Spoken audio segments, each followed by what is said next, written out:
The Architecture of Self-Deception, a deep dive into cognitive dissonance. Why do smart people make foolish decisions? Why do we double down on beliefs that have been proven wrong?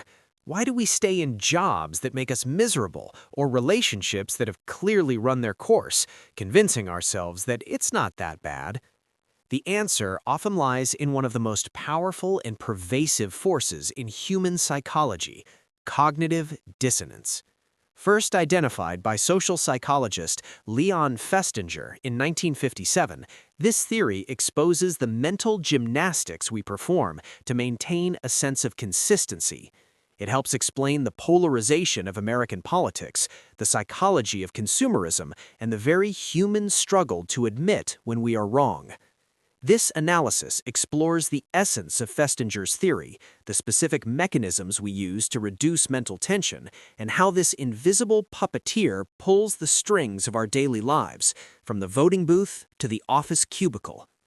The essence of the theory, the mental itch you cannot scratch. At its core, cognitive dissonance theory is based on a simple premise: the human mind craves consistency. We want our attitudes, our beliefs, and our behaviors to align perfectly. When they don't, when we hold two contradictory cognitions, thoughts, attitudes, beliefs, or awareness of behavior, simultaneously, we experience a state of psychological tension known as dissonance. Festinger described this state not merely as an intellectual puzzle, but as a visceral, drive-like discomfort, similar to hunger or thirst. Just as hunger drives us to eat, cognitive dissonance drives us to reduce the tension. We are biologically and psychologically hardwired to resolve the conflict. The three relationships between thoughts. To understand dissonance, we must look at how our thoughts interact. Festinger proposed three types of relationships. Consonant, two thoughts that fit together. Thought A, I value my health. Thought B, I go to the gym 3 times a week. Result, harmony. Irrelevant, two thoughts that have nothing to do with each other. Thought A, I like jazz music. Thought B, it is raining outside. Result, neutrality. Dissonant, two thoughts that clash or contradict one another. Thought A, I am an honest, ethical person. Thought B, I just lied to my client to close a sale. Result, dissonance. The moment dissonance strikes, the ego goes into defensive mode. The tension is uncomfortable because it threatens our self-image. If I am an honest person, why did I lie? I can either accept that I am a liar, which destroys my self-esteem, or I must find a way to make the lie consistent with my honesty. This is where the fascinating and often dangerous psychology of justification begins. 2. Mechanisms of reduction. How we fix the glitch. We cannot live with high levels of dissonance for long. The pressure to restore equilibrium is too great. Festinger and later researchers like Elliot Aronson identified 3 primary pathways humans use to reduce this friction. Let's use a classic American archetype, the health-conscious smoker. Cognition 1, smoking causes cancer and kills people. Cognition 2, I smoke 2 packs a day. These are diametrically opposed. To fix it, the smoker has 3 options. 1. Change the behavior. This is the most logical, yet often the most difficult path. The smoker quits smoking. New reality, smoking kills, matches I do not smoke. Why we fail here? Changing behavior requires effort, willpower, and often overcoming physical addiction or social pressure. Because behavior is hard to change, we usually resort to changing our minds instead. 2. Change the cognition, the belief. If we cannot stop the behavior, we must convince ourselves the behavior isn't actually dangerous. Rationalization. The research on smoking is inconclusive. My grandfather smoked until he was 90, and he was fine. The shift. The user denies the validity of the medical evidence to protect the behavior. 3. Add new consonant cognitions, bolstering. We drown out the dissonance by adding new benefits that outweigh the negatives. Rationalization. Yes, smoking is bad, but it calms my nerves. If I quit, the stress would kill me faster than the cigarettes. Besides, I eat kale and run marathons, so it balances out. The shift, the smoker admits the danger but dilutes it with balancing acts, creating a complex math equation where they still come out on top. This is what we commonly call rationalization. We are not rational animals, we are rationalizing animals. We don't think and then act, we act and then invent reasons to explain our behavior. 3. The psychology of effort justification. One of the most profound subtheories of cognitive dissonance is effort justification. The hypothesis is simple, but counterintuitive. We love what we suffer for. If you put a massive amount of effort, pain, or money into something, and that something turns out to be mediocre or worthless, you experience massive dissonance. Cognition A, I am a smart person who makes good choices. Cognition B, I just spent 4 years and $100,000 on a degree that I hate. To resolve this, you cannot change the fact that you spent the money. The behaving is past. You cannot easily stop believing you are smart, so you must alter your perception of the degree. You convince yourself it was character building, or the connections were worth it, or it taught me discipline. You value the outcome more because the cost was high. Real-life example: hazing and boot camps. Why do fraternities, sororities, and the military use hazing or grueling boot camps? If a group is easy to join, you value it lightly. If you have to crawl through mud, endure humiliation, and survive Hell Week to get in, your brain must justify that suffering. Internal monologue: I wouldn't go through this pain for a group that is just okay. Therefore, this group must be the greatest brotherhood or sisterhood in the world. The result? Fierce loyalty. The harder the initiation, the more dedicated the member. Part 4. Real-world applications.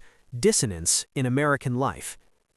To truly understand the power of this theory, we must look at how it manifests in our daily decisions, from our careers to our politics.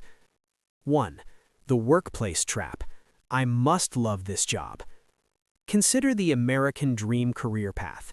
You work hard to get a promotion. You sacrifice weekends, you miss family events, and you endure high stress.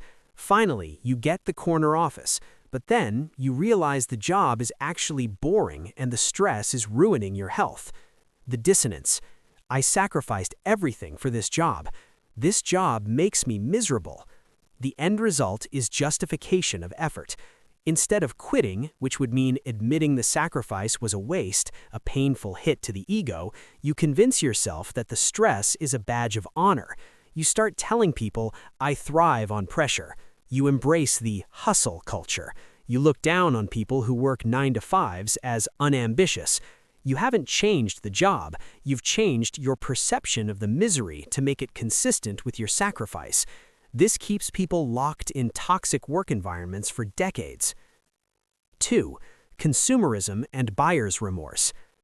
In a capitalist society, we define ourselves by our choices: Apple or Android, Ford or Chevy.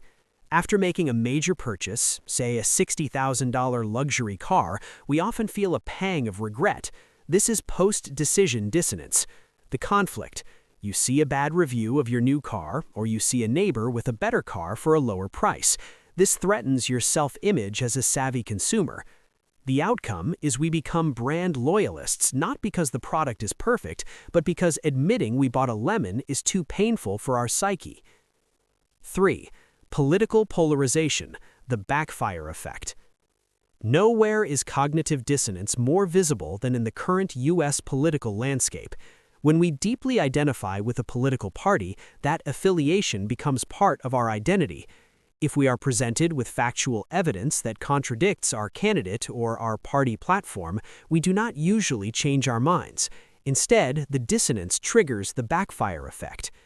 Scenario: a voter believes candidate X is a financial genius. Evidence: a report comes out proving candidate X went bankrupt 3 times. The dissonance is I support a genius versus he is a financial failure.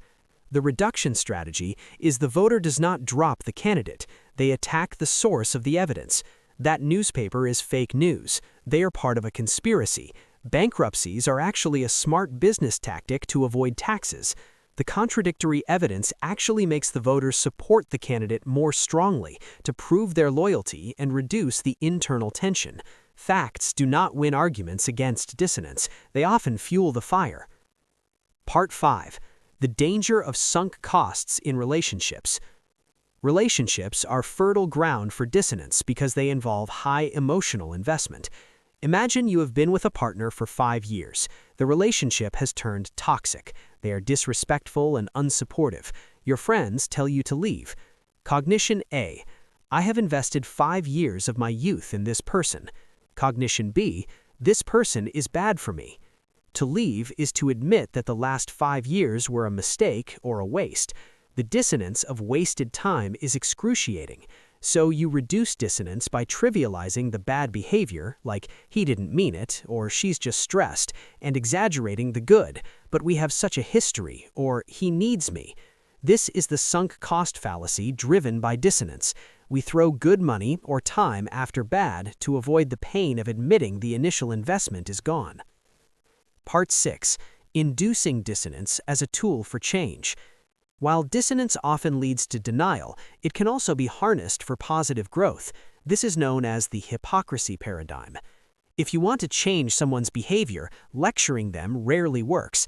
Instead, you must force them to confront their own hypocrisy. The Water Conservation Study by Aronson. Researchers asked university students to sign a public poster advocating for water conservation, take shorter showers. Then they asked the students to complete a survey about their own actual shower habits. Most students realized they were hypocrites. They preached conservation but took long showers. The result? Because the dissonance was undeniable, I said X publicly, but I do Y privately, the students who signed the poster significantly cut down their shower times. They changed their behavior because they couldn't take back the poster. To be effective, dissonance must confront the person with a discrepancy between their values and their actions. Part 7. Conclusion. Living with the paradox. Cognitive dissonance is not a bug in the human operating system. It is a feature. It protects our self-esteem. It allows us to sleep at night. It helps us commit to decisions and move forward rather than being paralyzed by regret. However, it becomes dangerous when it blinds us to reality. When we value feeling right over being right, we stop growing. We become trapped in echo chambers, bad jobs, and toxic relationships, endlessly rationalizing why we are exactly where we are supposed to be. The antidote, the only way to break the cycle of dissonance, is self-awareness. We must learn to recognize that physical pang of discomfort, the defensive anger that rises when someone challenges our beliefs, not as a signal to fight, but as a signal to listen. We must become comfortable with the phrase, "I was wrong." Admitting error doesn't mean we are stupid. It means we are open to new information. It allows us to separate our ego from our opinions. In a world that increasingly demands we pick a side and stick to it, the ability to sit with dissonance, to hold two opposing thoughts and examine them without flinching, is perhaps the most vital skill of the modern age. Key takeaways. Definition. Cognitive dissonance is the mental discomfort experienced when holding two conflicting beliefs or values. The drive. We are biologically driven to reduce this discomfort to maintain a consistent self-image. The fix. We usually reduce dissonance by justifying our behavior, blaming external factors, or ignoring contradictory information, rationalization. Effort justification. We value things highly if we suffered to achieve them, e.g., hazing, expensive degrees.